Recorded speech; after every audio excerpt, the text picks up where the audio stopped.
ఏంటి ఆయన జీవితంలో గొప్పతనం ఏంటి? ఆయన జీవితంలో గొప్పతనం, ఆయన లోకాన్ని ఏం చేశాడు? ప్రభావితం చేశాడు. దేని చేత ఆయన లోకాన్ని ప్రభావితం చేశాడు? ఆయన ప్రేమ చేత ప్రభావితం చేశాడు. ప్రభు దగ్గర తృణీకారం అన్నది లేదు. ప్రభువు దగ్గర ఉన్నదేంటి? అంగీకారం అనేటువంటిది యేసయ్య దగ్గర ఉన్నది.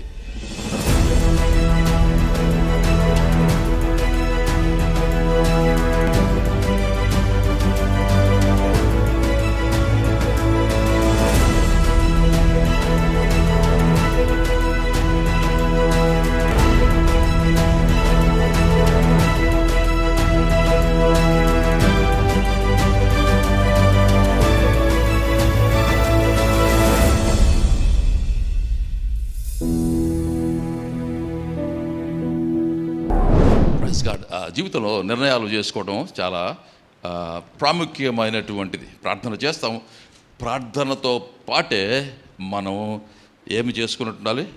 నిర్ణయాలు కూడా చేసుకున్నట్టు ఉండాలి. యావరేజ్నంట ప్రతి మనిషి కూడా 75,000 మైళ్ళు తన జీవితకాలం నడుస్తుంటాయి.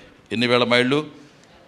75,000 మైళ్ళు అంటే సుమారుగా 1,20,000 కిలోమీటర్లు ప్రతి మనిషి నడుస్తారంట. అయితే ప్రభువైన యేసుక్రీస్తు ఆయన ఎంతకాలం జీవించాడు? 33 సంవత్సరాలు ఆయన జీవించాడు. ఆయన నడిచినది ఎంత నడిచారు అంటే, ప్రభువు నడిచింది తక్కువ కాలం జీవించాడు కానీ సుమారుగా 25,000 కిలోమీటర్లు. అంటే ఇవన్నీ కూడా ఏమంటారు? ఎస్టిమేషన్స్. ఇవన్నీ కూడా అంచనాలు. ఇవన్నీ కూడా ప్రభువైన యేసుక్రీస్తు మన ఆయన పరిచర్య చూస్తే ఆశ్చర్యంగా ఉంటుంది. ఆయన ఎక్కడికి వెళ్ళాడు? అందరూ తృణీకరించినటువంటి సమరయకు వెళ్ళాడు ఆయన. మనందరూ కూడా తెలుసు సమరయులు అంటే ఎవరు? సమరయులు ఎలా, వాళ్ళు ఆ జాతి ఎలా ఉత్పన్నమైంది, ఎలా వాళ్ళు వచ్చారనేది మనకు తెలుసు. ఏంటంటే ఇశ్రాయేల్ దేశాన్ని ఉత్తర దక్షిణ దేశాలుగా విభజించారు. విభజించినప్పుడు యవ్వనస్తులని, తెలివైన వాళ్ళని, శరీర దారుఢ్యం కలిగిన వాళ్ళని అందరిని కూడా ఇశ్రాయేల్ దేశాన్ని జయించిన రాజులు తీసుకొని అనేక దేశాలకు తీసుకెళ్ళారు. వాళ్ళ స్వదేశానికి కొంతమంది తీసుకెళ్లారు, ఇతర దేశాలకు కొంతమంది తీసుకుని వెళ్ళారు. ఈ బలహీనమైన వాళ్ళని, ఓచ చేతులు కలిగిన వాళ్ళని, ఓచ కాళ్ళు కలిగిన వాళ్ళని, వీళ్ళు మనకెందుకు పనికిరారు అనుకున్న వాళ్ళందరూ ఏం చేశారంటే అక్కడే విడిచిపెట్టేశారు. ఇశ్రాయేలునే విడిచిపెట్టేశారు. విడిచిపెట్టి ఏం చేశారంటే, మరి ఈ దేశం నుంచి అనేక మందిని వేరే వేరే దేశాలు తీసుకెళ్లారు కదా, మరి దేశం అంతా ఖాళీగా ఉంది, ఈ దేశాన్ని నింపాలి కదా. నింపడానికి ఏం చేశారంటే, ఇది యోధ దేశం, నింపడానికి ఇతర దేశాల నుంచి అనేక మంది తీసుకొచ్చి ఇక్కడ నింపారు. ఇశ్రాయేలుని నింపారు. నింపితే వీళ్ళు యూదులు. ఇప్పుడు రాజు ఎక్కడి నుంచి అనేక దేశాల నుంచి తీసుకొచ్చిన వాళ్ళు ఎవరు? వీళ్ళు అన్ని జనులు, దేవుని ఎరగిన వాళ్ళు. మరి పెళ్ళిళ్ళు కావాలి కదా. పెళ్ళిళ్ళు కావాలంటే ఎవరిని పెళ్లి చేసుకోవాలి? యూదులు ఎక్కువ మంది లేరు కనుక వీళ్ళు ఏం చేశారు? అన్ని జనుల్ని పెళ్లి చేసుకున్నారు. ఆ సంతానాన్ని ఎవరన్నారంటే సమరయులు అన్నారు. సమరయులు అన్నారు అంటే యూదులకు అన్ని జనులకు మధ్య జరిగినటువంటి ఆ వ్యవహారం నుంచి కూడా జన్మించిన వాళ్ళని సమరయులు అన్నారు. పుట్టుకకు యూదులైన వారి దృష్టిలో ఇది ఒక మిశ్రమ జాతి, వీరు దేవునికి చెందిన వారు అన్నటువంటి భావన లేదు. వారిద్దరి మధ్య కూడా వారిద్దరి మధ్య ఎప్పుడు కూడా సమస్య. యూదులు ఎలా చూసేవాళ్ళంటే సమరయులని అంటరాని వారుగా చూసేవాళ్ళు. చూడండి ఒకసారి యోహాను రాసినటువంటి శుభవార్త 4వ అధ్యాయాన్ని చూస్తే దేవుని వాక్యం మనకి చక్కని మాటను చెప్తుంది. 4వ వచనంలో ఆయన సమరయ మార్గమును వెళ్ళవలసి వచ్చెను గనుక, ఆమేన్, ఆయన ప్రభు ఏం చేశాడు? సమరయ మార్గమున వెళ్ళవలసి వచ్చెను గనుక. అంటే వెళ్ళవలసి వచ్చెను గనుక అంటే అర్థం ఏమిటి? వెళ్ళవలసి వచ్చెను కనుక అంటే ఏదో ఆయన ఎవరో నడిపించారు, లేతే ఏ పరిస్థితులను బట్టో ఆయన వెళ్ళలేదు. కానీ ప్రభువు ఆ మార్గమున వెళ్ళాలని చెప్పేసి కోరుకున్నాడు. ఏం చేశాడు? ప్రభువు ఆ మార్గమును వెళ్ళాలని చెప్పేసి కోరుకున్నాడు. ఎందుకు వెళ్ళాలని చెప్పేసి ప్రభువు కోరుకున్నాడు? దానికి కారణం ఏమిటి? ఆమేన్. ప్రభువు ఏ ప్రజలైతే యూదుల చేత తిరస్కరించబడ్డారో ఆ ప్రజలకు అంగీకారాన్ని తెలపడానికి, ఆ ప్రజలకు ప్రేమను ప్రకటించడానికి, వారికి రక్షణ శుభవార్తను ప్రకటించడానికి ప్రభువు ఆ దేశము గుండా, ఆ సమరయ దేశము గుండా ఆయన వెళ్ళాడు. ఆమేన్, ప్రైజ్ గాడ్. ఎంత మరి గొప్ప దేవుడు కదా! ఏమిటి గొప్పతనం? యూదులు ఏమన్నారు? మీ ముఖము చూడము, మీ ముఖము మాకు చూపించవద్దు. ఏంటి యేసు గొప్పతనం ఏమిటి? యేసులోని గొప్పతనం ఏమిటి? ఆయన సైంటిస్ట్గా రాలేదు, లేకపోతే ప్రపంచానంతా ఏలేటువంటి ఒక మిలిటరీ డిక్టేటర్గా రాలేదు యేసయ్య.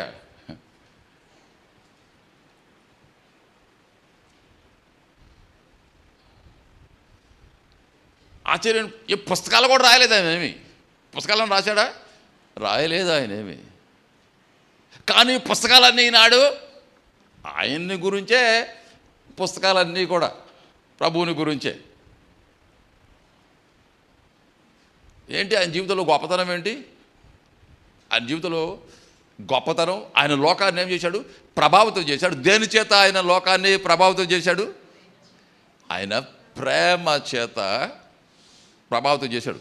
ప్రభువు దగ్గర తృణీకారం అన్నది లేదు. ప్రభువు దగ్గర ఉన్నదేంటి?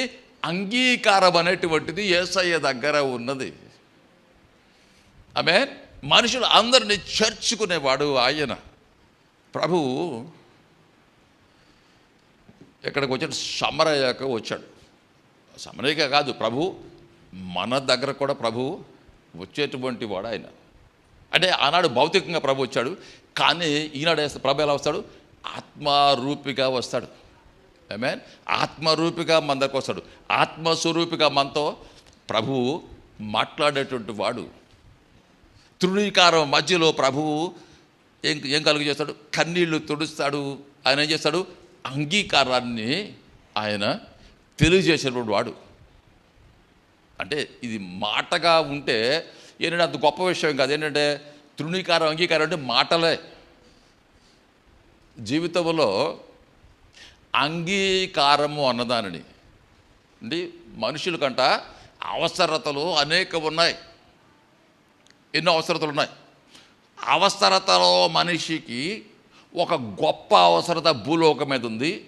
నేను చెప్పేటువంటి మాట కాదు ఇది, కౌన్సిలింగ్ చెప్పేటువంటి మాట. కౌన్సిలింగ్ వెళ్తారు కదా మన వాళ్ళు, డాక్టర్ దగ్గరికి, సైకాలజిస్ట్ దగ్గరికి. సైకాలజిస్ట్ చెప్పేది ఏంటంటే ప్రతి మనిషికి కూడా భూలోకంలో ప్రతి మనిషి కూడా తను తాను ఎలా చూసుకోవాలంటే ఒక విలువ కలిగిన వాడుగా చూసుకోవాలి. నువ్వు విలువ లేని వాడుగా, పనికిరానిగా చూసుకుంటే భూలోకం మీద ఎక్కువ కాలం జీవించవు. అయితే ఆ విలువ అనేది నీకు ఎలా వస్తుంది? ఆ విలువ నువ్వు ఎలా తెచ్చుకుంటావంటే ఒక విధంగా మనుషుల యొక్క అంగీకారాన్ని బట్టంట నీ జీవితానికి విలువ వస్తుందంట. అందుకే చూడండి, మన జీవితంలో మన ఆరంభం అయినప్పుడే, పిల్లలు పుట్టినప్పుడు ఎలా ఉంటుంది? అమెరికాలో అయితే బెలూన్లు కట్టేసి it's a boy, it's a girl, పాప బాబు అని బెలూన్లు కట్టేసి ఏం చేస్తారు? హడావుడు చేసేస్తారు, ఎత్తుకుంటారు. మా అమ్మాయి, మా అబ్బాయి. దీనంతా మనం ఏమనుకుంటామంటే ఏదో ఊరు ఎత్తుకుంటూ ఉంటాం. చిన్నప్పుడు పుట్టిన కాడి నుంచి కూడా మనిషికి ఏం తెలుపుతున్నాం మనం? అంగీకారం. మా అబ్బాయి, చూసావా చూడు. ఏంటి అంగీకారం? మనిషికి భూలోకం మీద జీవించడానికి. ఎప్పుడు నీ జీవితంలో తృణీకారం అయిపోయిందో, తృణీకారం ఎక్కువైపోయిందో మనుషుల దగ్గర నుంచి, అప్పుడట బ్రతుకు ఒక దగ్గర భారం అయిపోతుందంట. దేవుడు ఈ భూలోకాన్ని చక్కగా సృష్టించాడు. చాలాసార్లు చిన్న చిన్న అనుకుంటాం మనం. ఇవన్నీ కూడా ఏంటి, ఇవన్నీ కూడా ఈ చిన్న ఏంటి, భలే చదివారా నువ్వు, భలే మార్కులు వచ్చినాయి నీకు, వండర్ఫుల్,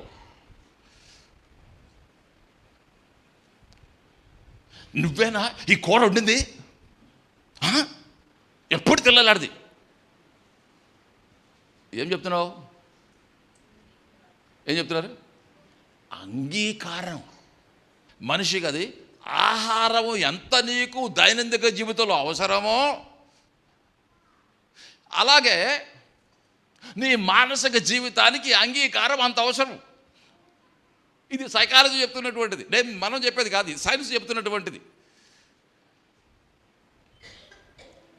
అందుకే పిల్లలు ఎదుగుతున్నప్పుడు ఏం చెప్తారంటే, పిల్లలు ఎప్పుడు కసురుకోవటం, తిట్టడం,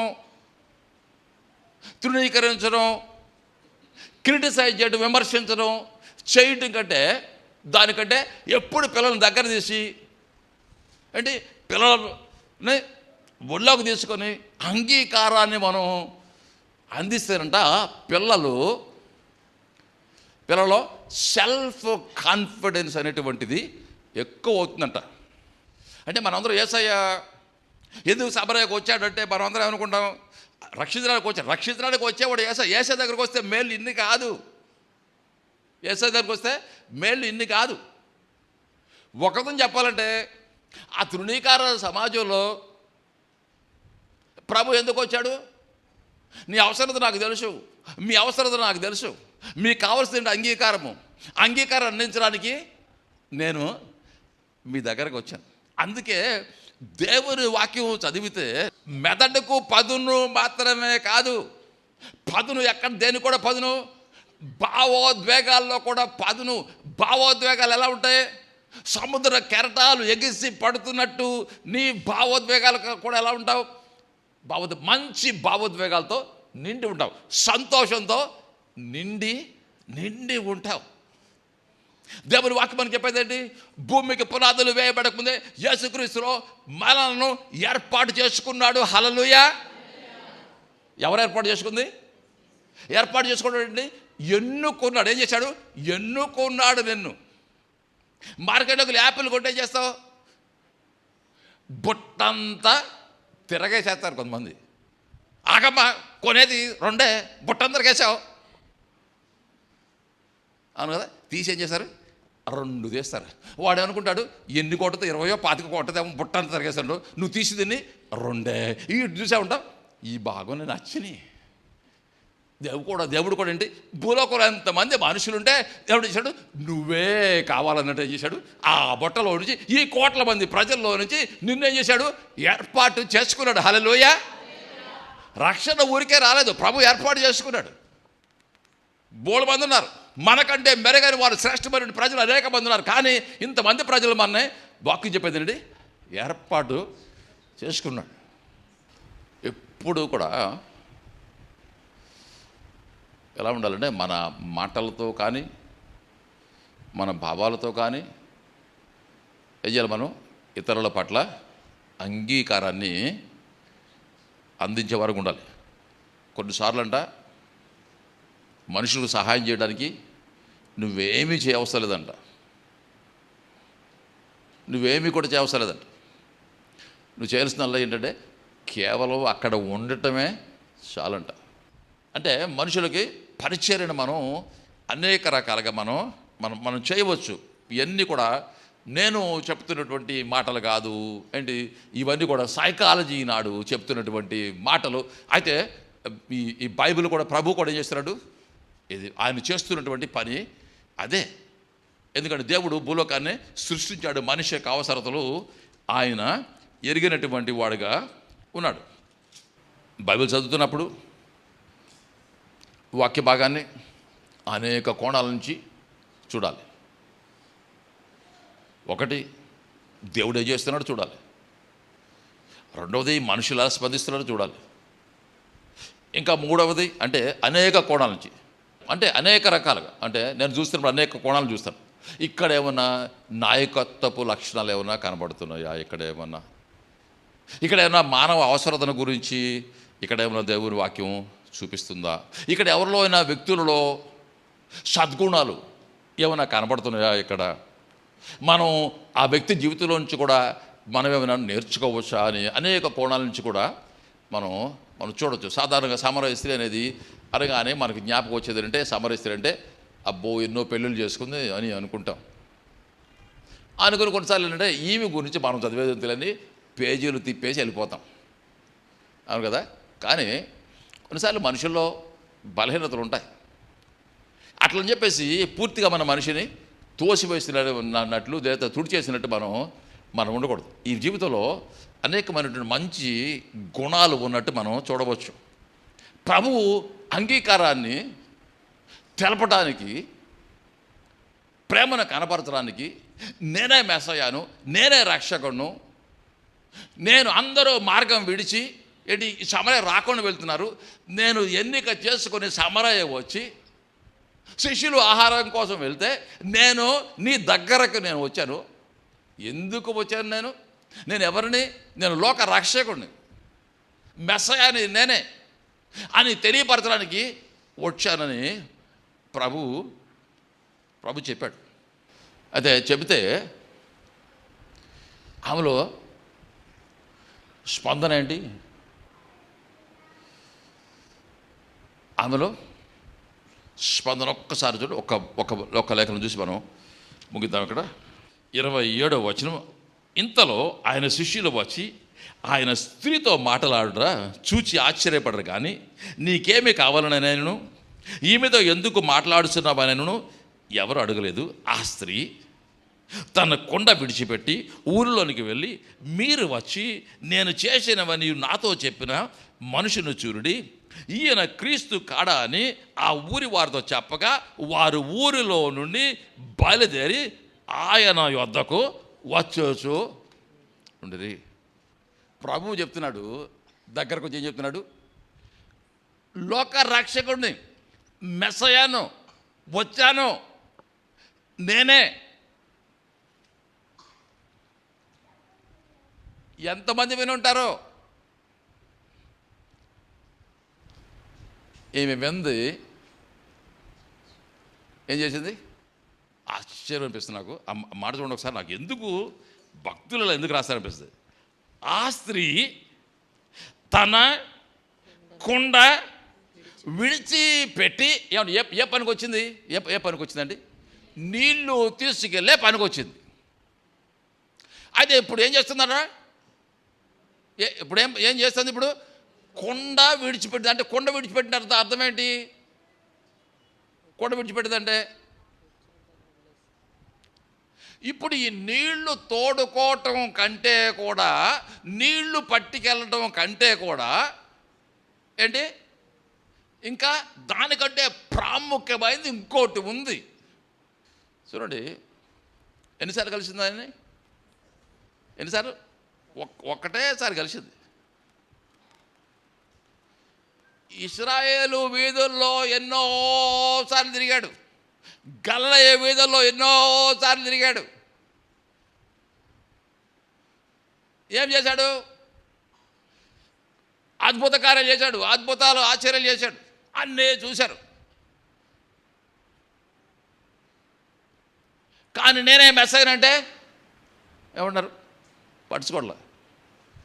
కానీ ఈమె చూస్తే ఆశ్చర్యం అంటే ఒక్కసారే ప్రభు అని దగ్గరికి వచ్చాడు. ఏం చేసింది? ఇది కుండల సమయం కాదు, ఇది నీళ్లు తోడుకునేటువంటి సమయం కాదు. ఇది ఏ సమయం? ఇది ఏ సమయం?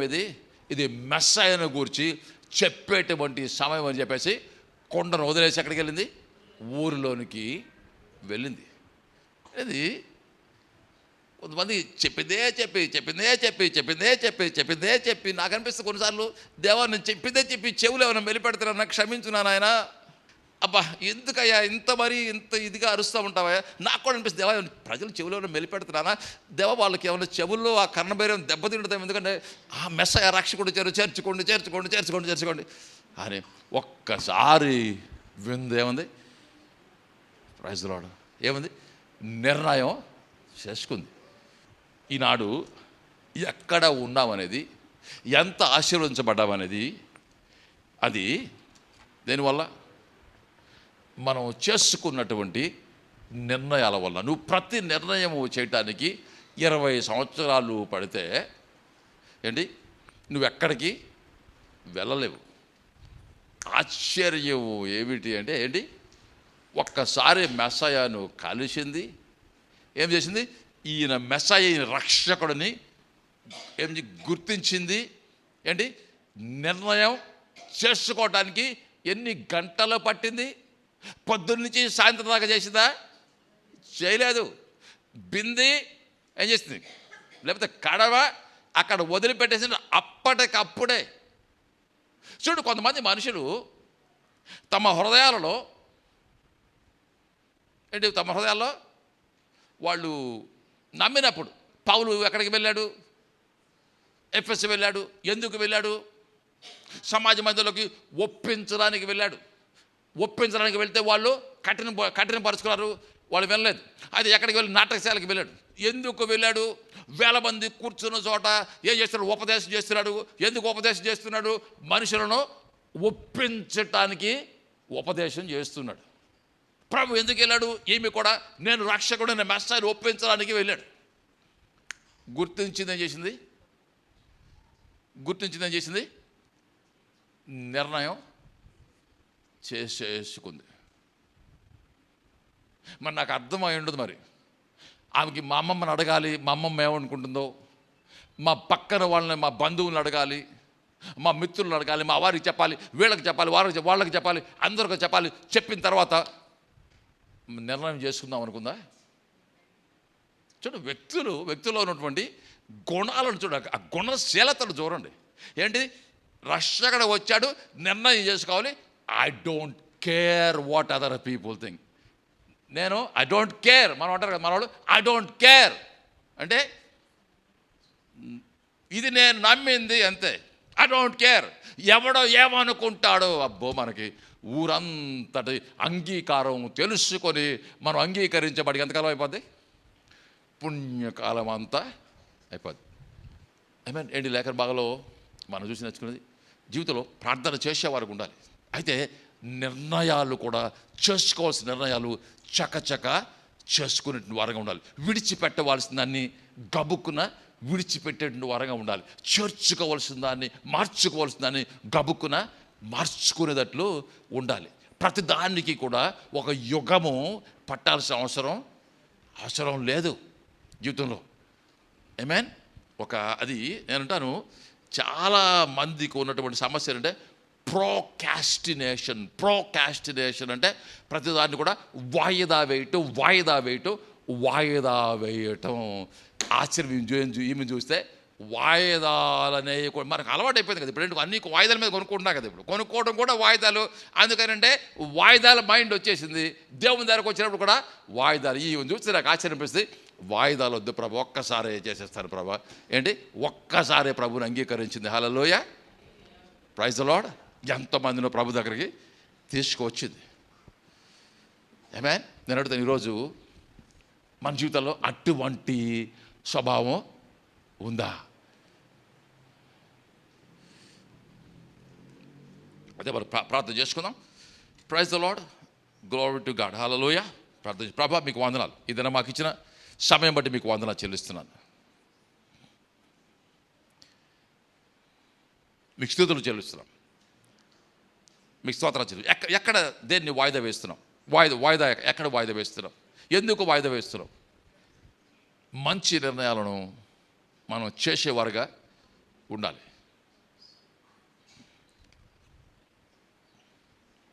ప్రభా, ఒకసారి మమ్మల్ని జ్ఞాపకం చేసుకోండి. ఎక్కడైనా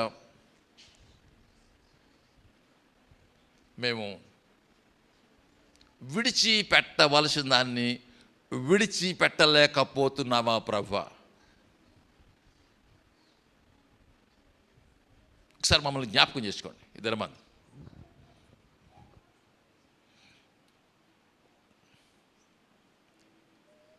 ప్రభు, చేర్చుకోవాల్సి నిన్ను చేర్చుకోలేకపోతున్నావా? మార్చుకోవాల్సిన విషయాల్లో ఎంతకాలం ఉన్నా కూడా మార్చుకోలేకపోతున్నావా ప్రభువా? ఎక్కడ విధేయత చూపించాలో అక్కడ విధేయత చూపించలేకపోతున్నామా? ఒకసారి మా జీవితాలను పరిశీలించండి. ఎంతకాలం ఎన్ని అవకాశములు మాకు ఇచ్చినప్పుడు కూడా మార్చుకోలేక మేము ఉంటున్నాము ప్రభా. ఆ స్త్రీ మెస్సయ్యను చూసి చేర్చుకున్నట్టు ప్రభు మేము కూడా చేర్చుకొని వారముగా మేము ఉండాలి. మాత్రం సహాయం చేయి ప్రభు. మా జీవితాల్లో మార్చుకోవాల్సిన చోట మార్చుకోవాల్సినట్టు ఎక్కడ వాయిదా వేస్తున్నావు? దేవుని విషయాలు ఎక్కడ వాయిదాలు వేస్తున్నావు? వాయిదాలు వాయిదాలు వాయిదాలు వాయిదాలు. ఎన్ని వాయిదాలు వేస్తావు? ఎందుకు వాయిదాలు? దేని విషయంలో వాయిదా వేస్తున్నావు? విడిచిపెట్టవలసిన విడిచిపెట్టడానికి ఎన్ని వాయిదాలు వేస్తావు? ఎందుకు వాయిదాలు? ప్రభుతో చెప్పి, ప్రభా ఇదేనా తీర్మానం చేసుకున్నాను, నిన్ను వెంబడితానని తీర్మానం చేసుకున్నాను ప్రభా, నీకంటే ఎక్కువగా నేను ఏది కూడా ప్రేమించను. ఒక దృఢమైన మనసు కలిగి ప్రభు ఒక తీర్మానం చేసుకున్నాను. ప్రేమ వరాలు దేవుడిని ఎప్పుడు అంగీకరించే దేవుడే, ఎప్పుడు చేర్చుకునే దేవుడే, ఎప్పుడు నీ వెంట నడిచే దేవుడే. అయితే నీవు కూడా అలాగే దేవుడిని చేర్చుకోవాలి. హృదయంలో రాజుగా ప్రభువుగా ప్రతిష్ఠించుకోవాలి. ఆ దృఢ మనస్సు మేము కలిగి శిష్యులముగా మేము ఉండటానికి సహాయం చేయమని చెప్పి మేము ప్రార్థన చేస్తున్నాం.